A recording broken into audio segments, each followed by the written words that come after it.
अज्ञानतिमिरन्धस्य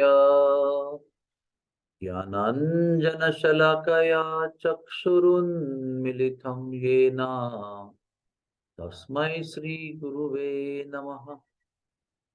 श्रीचैतन्यमनोभीष्टं स्थापितं येन भूतले स्वयं रूपः कदा मह्यं ददाति स्वपदान्तिकम्। श्रीकृष्ण चैतन्य प्रभु नित्यानंद श्री अद्वैत गदाधर श्रीवासदि गौर भक्त वृंद। हरे कृष्णा कृष्ण कृष्णा हरे हरे, हरे राम राम राम हरे हरे। हरे कृष्णा। भौतिक विश्व में जब भी हमारा जीवन चलता है तो अनेक लोगों के जीवन में निरंतर कष्ट होता है। शारीरिक कष्ट, मानसिक कष्ट, सामाजिक यातना, आर्थिक विवंचना, हर प्रकार के क्लेश व्यक्ति को त्रस्त करते रहते हैं। फिर वो व्यक्ति हर प्रकार के उपाय सोचता है, वैद्यकीय उपाय, तांत्रिक उपाय, मांत्रिक उपाय, मनोवैज्ञानिक डॉक्टरों के द्वारा उपाय, जादू टोना, हर प्रकार के उपाय करके वो सोचता है कि मेरा दुख दर्द कैसे मिट जाए। लेकिन कर्म जो है वो बहुत प्रभावी है, और ये जो कर्म है वो जब तक है तब तक उसका फल और उसका परिणाम हमें भुगतना ही पड़ता है। तो इसमें आध्यात्मिक जीवन में एक विशिष्ट अनुभव है, वो ये है कि भगवान की श्रद्धा अगर है, भगवान पर हम श्रद्धा रखते हैं, निष्ठा रखते हैं, तो जो भी कष्ट होता है वो कष्ट होने पर भी उसका रूपांतर आनंद में हो सकता है। ये जो चमत्कारिक जादू है वो केवल कृष्ण भावना, कृष्ण प्रेम, कृष्ण भक्ति के मार्ग में ही उसका अनुभव हो सकता है। इसलिए कृतज्ञता एक ऐसा शस्त्र है जो भगवान को विवश कर देता है आपके जीवन में आनंद लाने के लिए। हम सब जानते हैं कि जब बहुत सारे कष्ट आते हैं तो नए नए कष्टों में हम फंस जाते हैं, लेकिन पुराने जो कष्ट मिट जाते हैं उनको हम भूल जाते हैं कि ये मिट गए।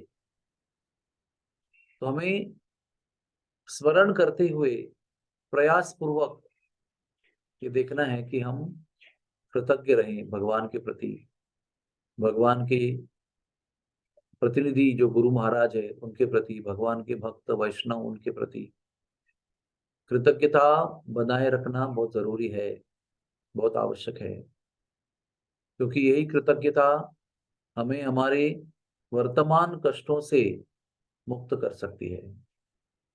वर्तमान काल में भी कष्ट चलता रहेगा, भूतकाल में भी कष्ट था, भविष्य में भी यातना और पीड़ा और कष्ट होते रहेंगे, क्योंकि वो भौतिक विश्व में जो जीवन प्राप्त है उसका स्वभाव है। किंतु निरंतर चलने वाले इन कष्टों को, पीड़ाओं को, यातनाओं को अगर हमको अनुभव नहीं करना है, उससे दुखी नहीं होना है, और जो हमारा स्वभाव है आनंदी रहने का, अगर वो हमारी इच्छा है कि हम आनंदी रहें, तो ये बीच में कृतज्ञता की गोली खानी चाहिए, कृतज्ञता की दवा लेनी चाहिए।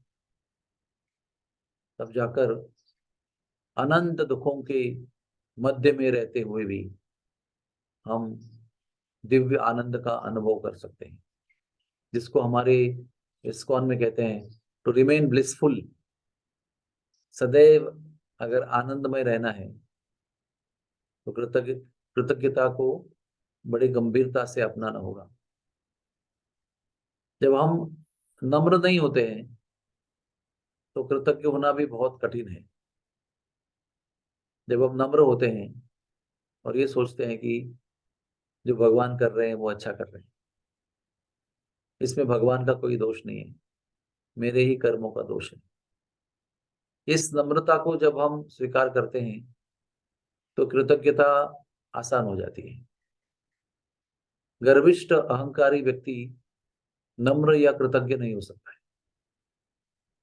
भगवान पर निष्ठा रख के भगवान के लिए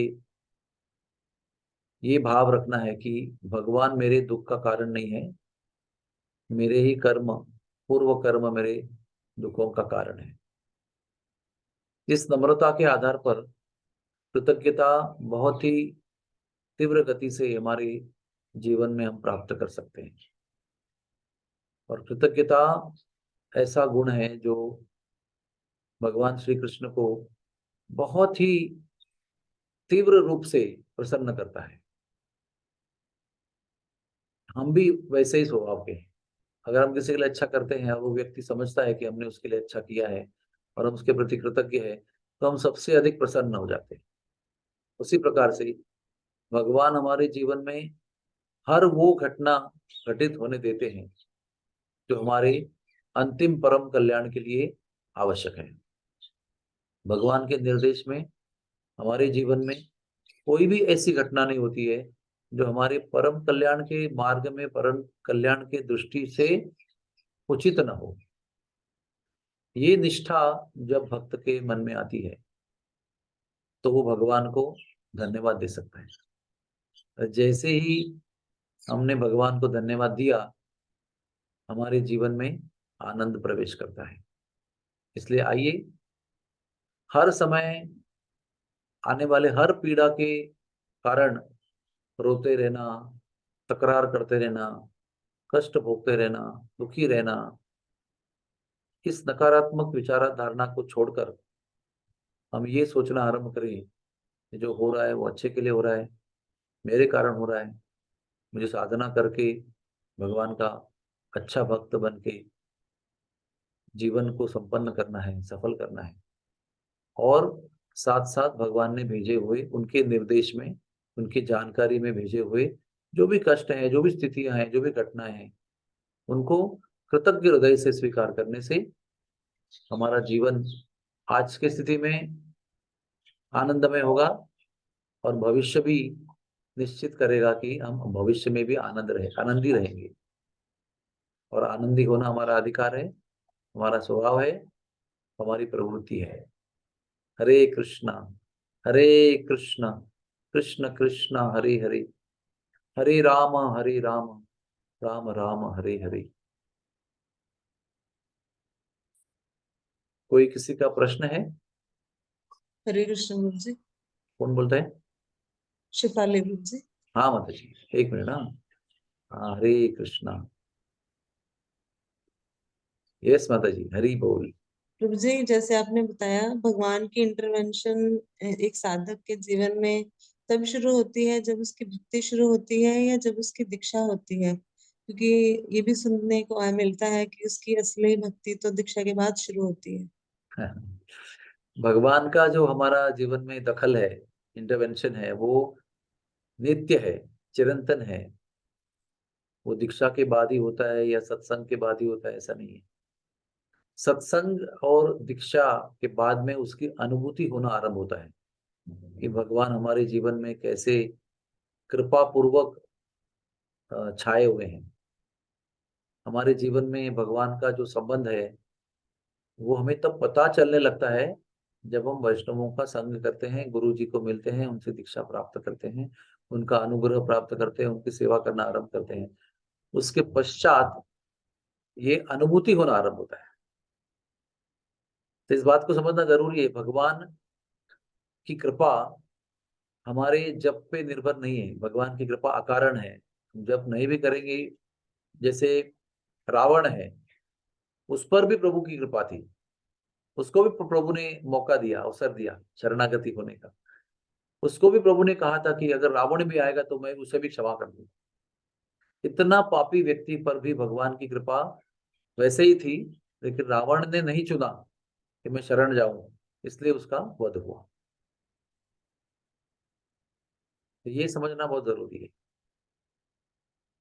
पर ये बात भी सच है, जब वैष्णवों की संगति प्राप्त होती है, गुरु जी की कृपा प्राप्त होती है, बड़ी तीव्रता से हमें हर क्षण, हर दिन ये अनुभूति होना आरंभ होता है कि कैसे हमारे जीवन में भगवान क्षण क्षण में उनकी दखल है, उनका इंटरवेंशन है। और ये बड़ी खुशी देने वाली बात है। इससे बड़ा आनंद होता है, बड़ी क्या कहते हैं उसको, कॉन्फिडेंस, आत्मविश्वास निर्माण होता है कि हमारे साथ में भगवान है, हम अकेले नहीं। ठीक है, आपके प्रश्न का उत्तर मिला आपको? थैंक यू प्रभु जी। हाँ जी प्रभु जी। Hare Krishna, thank you very much. और कोई किसी का प्रश्न है?